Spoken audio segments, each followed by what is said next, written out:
Olá, o panorama desta terça-feira, 23 de junho, está começando.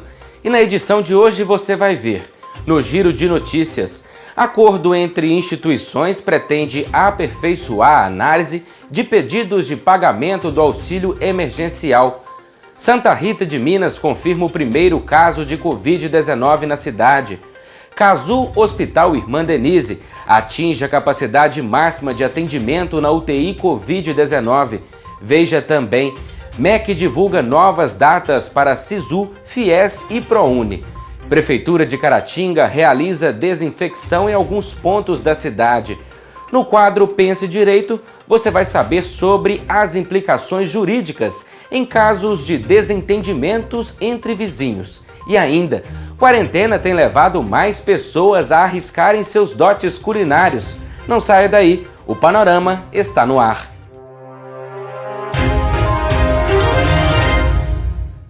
A Advocacia Geral da União, o Ministério da Cidadania, a Caixa e a Dataprev fizeram um acordo para aperfeiçoar a análise de pedidos de pagamento do auxílio emergencial.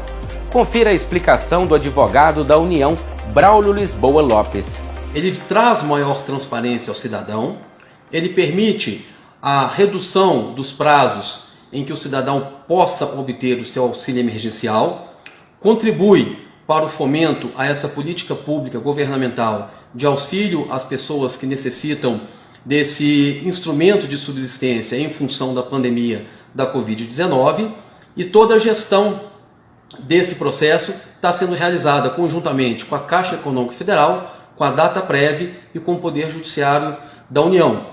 Essas medidas, como um todo, têm um ganho de trazer maior transparência para o cidadão, reduz o prazo de recebimento do seu auxílio emergencial e cria mecanismos de facilitação, de verificação do status do seu recebimento e, ao mesmo tempo, permite com que a sociedade fique mais segura e evite a proliferação de fraudes relacionadas à obtenção do auxílio emergencial. A Prefeitura de Santa Bárbara do Leste, a Polícia Militar, a Secretaria de Saúde e a Vigilância Sanitária têm se unido para realizar ações de prevenção à disseminação do coronavírus na cidade. A campanha já desenvolveu várias atividades e trabalhos, como a desinfecção de ambientes, limitação de circulação de pessoas nas ruas, distribuição de máscaras, orientação aos comerciantes de como receber os clientes neste momento de pandemia, além de fiscalizações e blitz educativas. Mas nós precisamos da colaboração de todos. É importante que todos estejam conscientes da gravidade dessa doença e de que todos os esforços são necessários para o seu controle. Não adianta somente o poder público agir. Nós precisamos, individualmente, nas nossas famílias, nos nossos grupos de amigos, nas nossas casas, cada um fazer a sua parte. Santa Bárbara do Leste, nós convocamos a todos para que todos se unam nessa ação de combate ao Covid-19. É extremamente vital que cada morador se conscientize e haja segundo aquilo que a saúde pública pede para todos. Por isso, hoje estamos mais uma vez com uma ação preventiva, com uma ação focada em orientar os moradores. Estamos aqui mais uma vez pedindo a vocês que tomem os devidos cuidados contra o Covid-19. O Covid mata, então é de grande importância que vocês tomem os devidos cuidados. E cada um de nós temos que fazer a nossa parte, que tudo vai dar certo no final. Nós vamos estar agradecendo a Deus por nós sair dessa por saúde.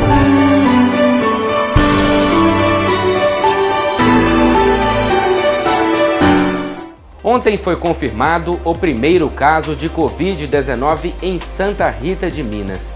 De acordo com a secretária de Saúde, Emiliana Castro Salomão, trata-se de um paciente do sexo feminino, de 40 anos, residente no bairro Caparaó. Veja.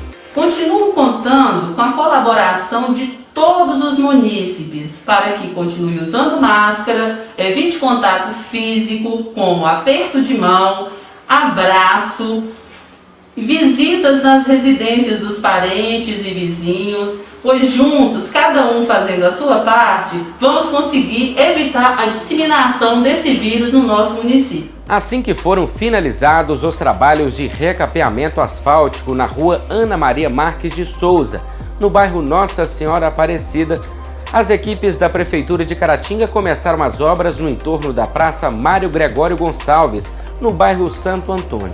Os serviços têm sido realizados em diversas vias da cidade. O Casu Hospital Irmã Denise informou ontem que atingiu a capacidade máxima de atendimento na UTI Covid-19. Além da ocupação de 100% dos 20 leitos de UTI adulto, desde o último sábado, a direção comunicou que os leitos equipados, que ainda aguardam habilitação pela Secretaria Estadual de Saúde, já estão sendo utilizados por pacientes na unidade. A capacidade de atendimento do hospital, que é referência em Caratinga e região, está se esgotando e a situação requer colaboração coletiva. O Ministério da Educação alterou as datas de inscrição nos principais programas de acesso às universidades. O novo cronograma atende a uma solicitação de instituições públicas e particulares. O secretário de Ensino Superior do MEC, Wagner Vilas Boas Souza, informou que a mudança é mais uma consequência da pandemia do novo coronavírus. Por causa dela, diversas atividades acadêmicas e administrativas das universidades estão suspensas. Isso levou instituições públicas e particulares a uma necessidade de maior preparação para o processo de inscrições e a oferta de vagas. Pela determinação do MEC, as inscrições para o SISU, Sistema de Seleção Unificada, estarão abertas entre os dias 7 e 10 de julho. 57 instituições aderiram ao sistema, oferecendo 51.800 vagas. A previsão é de que a consulta delas no portal do SISU aconteça a partir de 30 de junho. O ProUni, Programa Universidade para Todos, receberá inscritos de 14 a 17 de julho. Uma semana antes desse prazo, o Ministério da Educação prevê que as vagas já estarão disponíveis para a consulta dos candidatos no portal. Já os interessados em ingressar no financiamento estudantil terão de 21 a 24 de julho para se cadastrarem.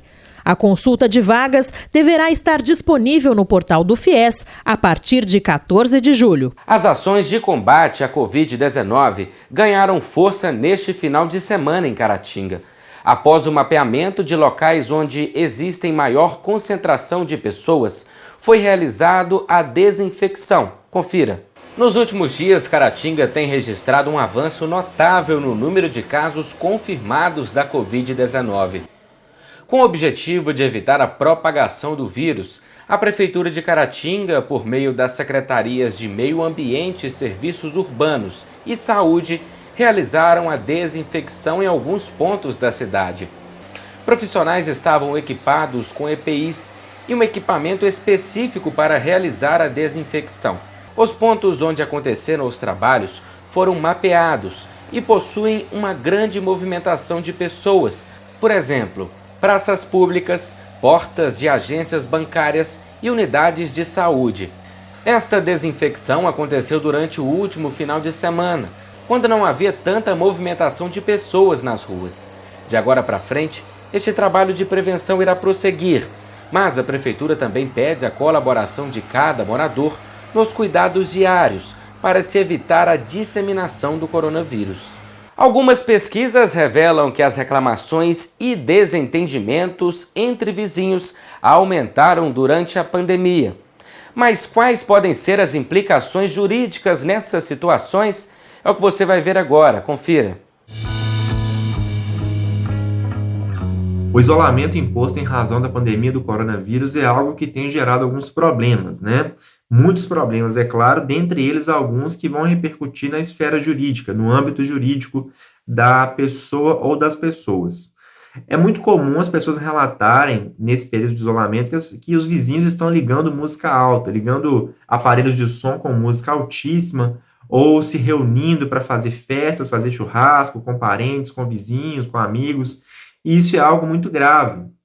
É muito grave, primeiro porque demonstra uma falta de empatia do brasileiro com o outro, porque ao reunir pessoas nesse momento, coloca todas elas em risco, e ao ligar o som alto, acaba prejudicando a produtividade e a tranquilidade daqueles que estão ao redor, né?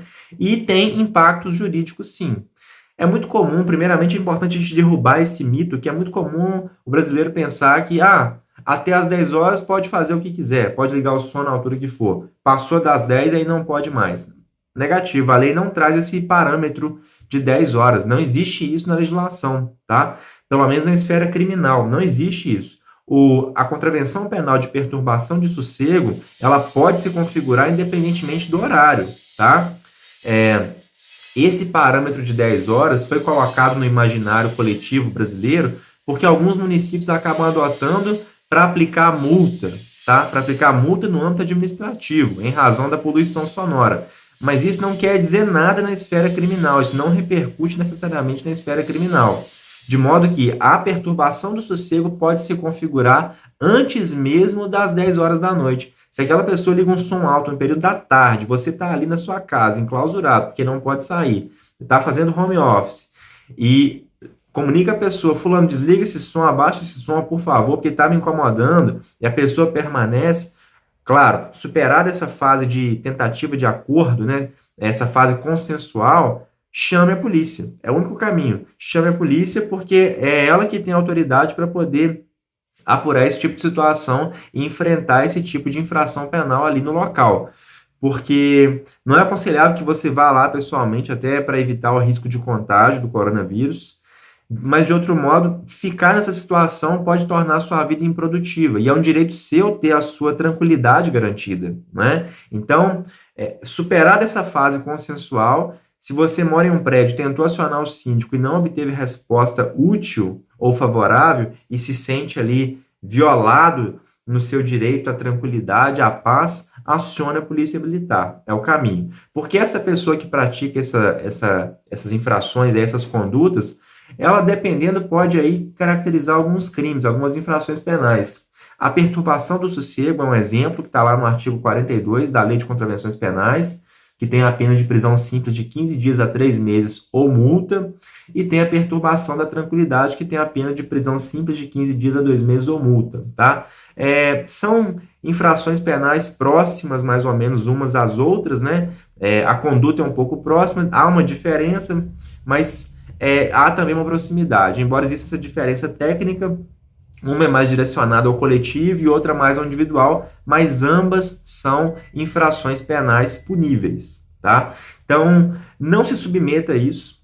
Você não é obrigado a ter a sua tranquilidade cerceada por alguém que está nessa situação, por alguém que não tem empatia e liga som alto nesse período. Isso é um absurdo. Então, a minha recomendação é que você acione aí as autoridades competentes, principalmente a polícia militar, tá bom?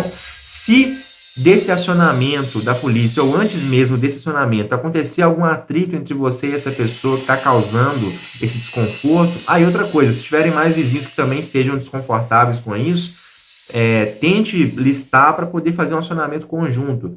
Isso melhora a sua prova. Mas se por acaso houver algum atrito verbal, que seja ou até mesmo físico, se for atrito verbal, isso pode configurar uma injúria, uma difamação.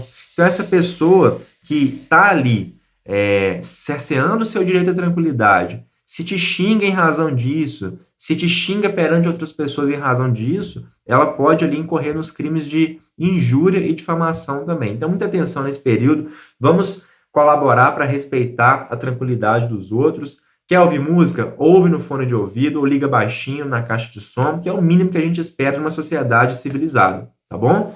Chegou a hora de saber como está a previsão do tempo para Caratinga. Para quarta-feira, a previsão segue dia de sol com nevoeiro ao amanhecer. As nuvens aumentam no decorrer da tarde. A mínima é de 11 graus e a máxima de 25 graus. Já para quinta-feira, a previsão permanece. Dia de sol com nevoeiro ao amanhecer. Muitas nuvens à tarde, mas sem chuva. Noite firme. A mínima é de 12 graus e a máxima de 26 graus. Sexta-feira, a previsão é de dia de sol com algumas nuvens e névoa ao amanhecer. Noite com poucas nuvens. A mínima é de 13 graus e a máxima de 28 graus. Sem a opção de sair para comer ou o receio de pedir comida em casa durante a pandemia do coronavírus, uma coisa é certa: muita gente acabou fazendo as pazes com o fogão, ou ao menos se aproximou dele pela primeira vez nesta quarentena. Quem antes vivia de comida congelada ou no máximo arriscava um macarrão instantâneo, agora pode se aventurar em fazer até receitas mais elaboradas. Ficar em casa neste isolamento causado pela pandemia da Covid-19 tem mudado a cada dia a forma com que vivemos, nos divertimos e nos relacionamos. E nesse momento, a cozinha tem sido para muitos o espaço favorito da casa. Cozinheiros amadores ou não, têm se arriscado nas receitas. Não sou cozinheira, não sou chefe de cozinha, mas estou assim com tantos e tantos brasileiros no momento de isolamento, na situação de quarentena, e a gente não pode fazer desse momento um grande sofrimento. Então eu estou fazendo esse almoço porque e pode servir também para um lanche mais de noite, porque esse filé você pode também cortar, fatiar ele num pãozinho. Eu gosto muito de filé. Os grandes chefes dizem, né? Filé não é a melhor carne, mas assim, de ser saborosa, mas o jeito de fazer, os molhos que acompanham são muito bons. Entender é pensar profundamente e tirar uma conclusão. Qual é a conclusão? Eu preciso mudar. Todos nós precisamos. Esse break aí talvez tenha sido para isso.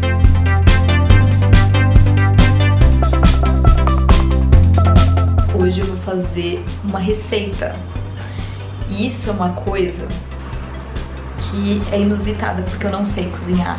Eu sou péssima na cozinha. Tudo dá errado e assim, eu não sei manipular ingredientes, talheres, panelas, não sei. Mas nesse período a gente tá fazendo de tudo nessa quarentena, então até cozinhando estou. O almoço de hoje que vai ser um macarrão com atum, porque eu tava olhando os ingredientes, é o que tá tendo, entendeu? Então, como não é uma coisa complexa, eu acho, mas eu nunca fiz, espero que dê certo.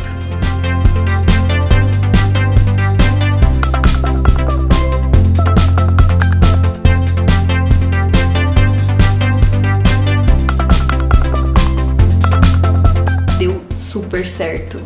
Nossa, ficou muito bom, juro. Me surpreendi, eu acho que eu vou começar a levar a sério esse negócio de cozinhar.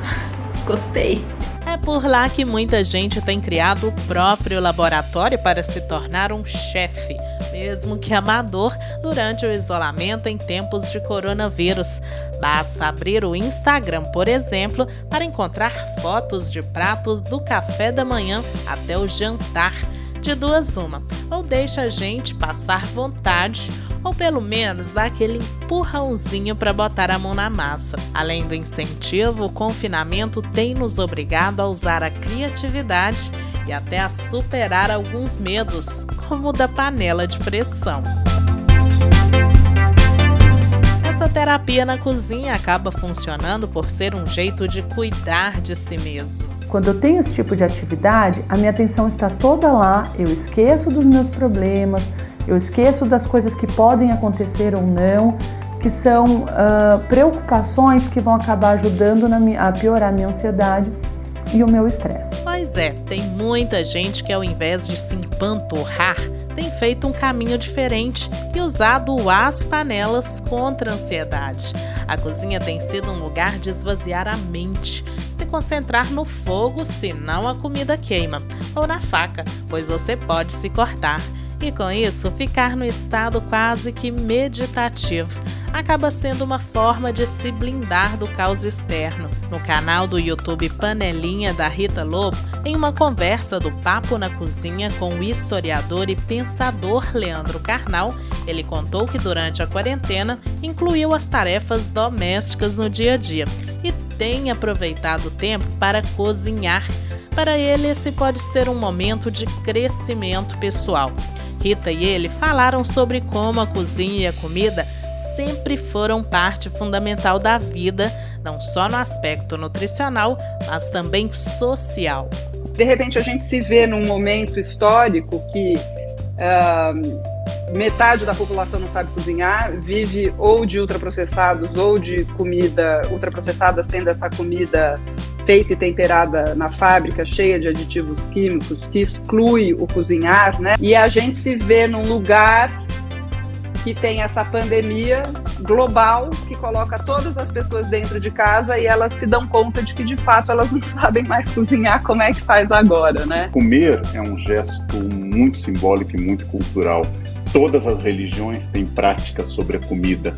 Todos os encontros familiares são ao redor de comida. Ninguém pensa em uma cerimônia ou de Pessah ou de Natal se você não tiver comida. Nós em casa, as pessoas que podem estar em casa, infelizmente não é todo mundo que consegue, nós somos privilegiados nesse momento, extremamente privilegiados.